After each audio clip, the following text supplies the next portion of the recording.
Good morning, everybody. This is Lorraine. And Jennifer? And today we're going to do old school marketing in a new school world. I heard this term recently and I was like, well, I've definitely heard the term, but I didn't know exactly how everybody else defined it. So marketing mix models. And I was like, well, this has to be an older term, but it got brought up recently. Absolutely. And, in the traditional sense, the marketing mix referred to kind of four elements of marketing: the product features themselves, the distribution, where you sold your product, that Hmm. was the place, Yeah. your pricing, because there's a whole strategy around that. And then the fourth piece of the marketing mix was your promotion. What would you say? Where would you say it? And it really was based on this idea that all of those pieces came together to create an impression in the mind of the customer. And I think today you're still seeing people use the term marketing mix to pull elements together.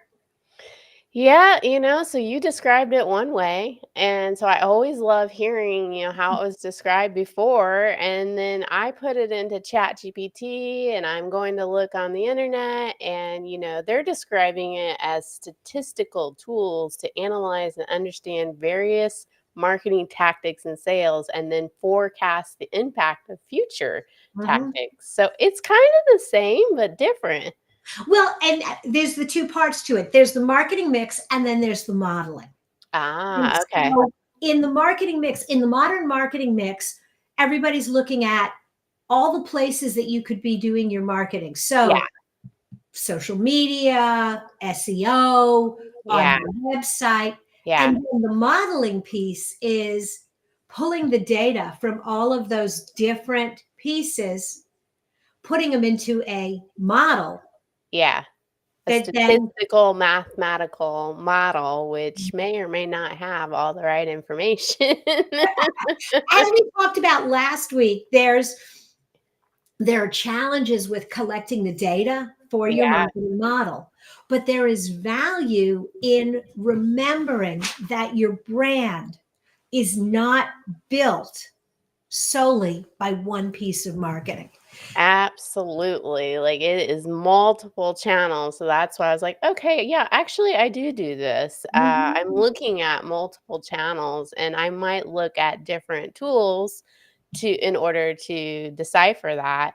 G4, I've gotten, once again, pretty good at, and so, like, that's my tool that I would be using to kind of understand all this. But that tool wouldn't give me, like, if somebody was doing offline, and I might have to pull that in a little differently. And I want to throw in one of the most important offline or kind of off to the side types of marketing, and that's your customer service. Oh And my gosh. for a lot of businesses, yes, they have customer service, but they don't always consider, not just from an SEO perspective, but what you're saying and how people talk to you or talk about you in reviews, Yeah. in testimonials, on discussion boards. Yeah. That Yeah. is a huge part of what builds your brand. And Yeah. when you're measuring, you've got to be bringing that marketing into the model as well. Yeah, I always talk about, like, if a brand is paying attention to all that, it certainly makes it a lot easier to market. A heck of a Oh, lot easier. uh, I was just talking to a group, and this wasn't my class. I was doing a guest lecture for another teacher specifically on crisis communication. And the whole Mhm. class is about, well, when things go wrong, you got to do this and you got to do this. And I'm like, you know what, guys? There's two kinds of crisis communication. There's the five alarm fire, and then there's the slow burn. And Yeah. if you ignore the slow burn, if you ignore the Google reviews or the Yelp comments Yeah. or the calls coming into your call center, Yeah. then you're going to have a five alarm fire because there's all that kindling. Yeah, exactly. You're that matters. So, So you got to figure out a way to bring that into the equation, bring those scores into that model. It's just a holistic view of marketing effectiveness, and just like we talked about last week and, things being isolated in different ways, you have to know the sum of all your parts and kind of put that in there, so there needs to be somebody overarching that's taking a look at all that. I started doing something with my own marketing about 18 months ago. I still track all the items individually, but Mhm. and I have given each element of my marketing a a weighted value.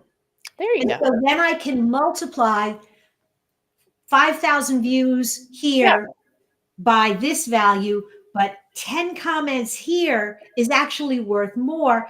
And so then you can bring all your numbers together and then look at big picture. Yeah. Is your overall going up or down? Yeah, yeah, I look at that from a perspective of I need a lot of people just to know who I am. Hmm. All the way down to there's certain types of marketing when they're actually searching for someone. If they actually already know who I am and have a good idea, when they're in that type of marketing, I'm gonna have a better chance of converting them had I done all the other type of marketing. Oh, absolutely. That's the thing is you cannot jump from hi, how are you to here's my product, let's buy it. But so You many know, people think you can. yeah, it's like going on a blind date and expecting that Yeah. night. We're getting married, but Yeah, there's TV shows that do that, Lorraine.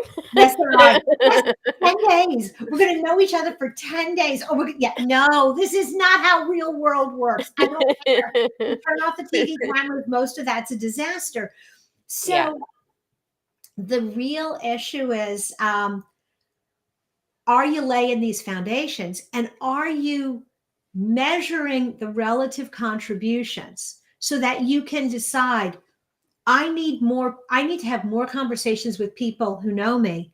Which of my marketing is helping people get to know me, get to know my company, get to know my brand? Who is what marketing is changing the consumer behavior? Hmm. Understanding these shifts in consumer behavior and marketing conditions, can affect the performance of the overall marketing strategies. So I think you got to pay attention to how you can shift their behavior, because if you can't shift their behavior, then you're not going to get them to buy something. No, no, you got to get there. I mean, okay, old school marketing. Awareness is number one. Information is number two. So, There. hey, I'm here. This is what I'm about. And only when you get through awareness and information can you even begin to say, now buy from me. Yes, You exactly. know, Um, otherwise, people are not paying attention. So, as you're starting to look at your marketing mix, how are you comparing apples and oranges? I just like you said, in that weighted like structure where I just have to make sure that I have, even though people come sometimes fluidly move between, I'm ready to buy to coming all the way back to the top, and that happens a lot. I have to have enough people in there where I'm eventually going to, hit somebody that is going to buy. I Mhm. think when you're just too concentrated in one area or the other, you don't have your eggs spread out. You need them Mhm. in multiple baskets. And, you don't know when things are going to change. So you got to keep multiple things kind of going is how I'm looking at it. So there's like a percentage of time where I'm like testing something new, but I've already discovered all this stuff works. So keep going in that direction, but make sure I have enough room to test too. Yeah. And that's part of the thing with a good marketing model and a good marketing mix is you should know where your bread and butter is. This works for me. I'm going to keep doing this. But you've got to have that testing the waters. Maybe this will work. Maybe this is cool. And it's really good. Sometimes it's really exhausting because I just want Yeah. everything to work. And it absolutely makes me crazy when an algorithm changes and overnight something goes from here to here. Yeah, yeah. And you're like, what? I'm doing exactly what I was doing. And you just have to keep tweaking it and tweaking it. Sometimes my ultimate, like, goal is, like, can I be that trendsetter?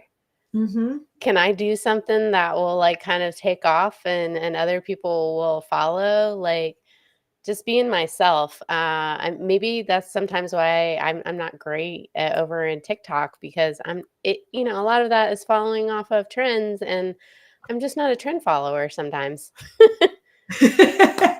Absolutely. You know, uh I often do things with my marketing, and I don't know that it's necessarily breaking the bank trend wise, but I spend a lot of time going, I've been saying that for years. And, like one of the ones that I laugh about now is answer engine optimization. Do you know that's a thing? Uh-uh.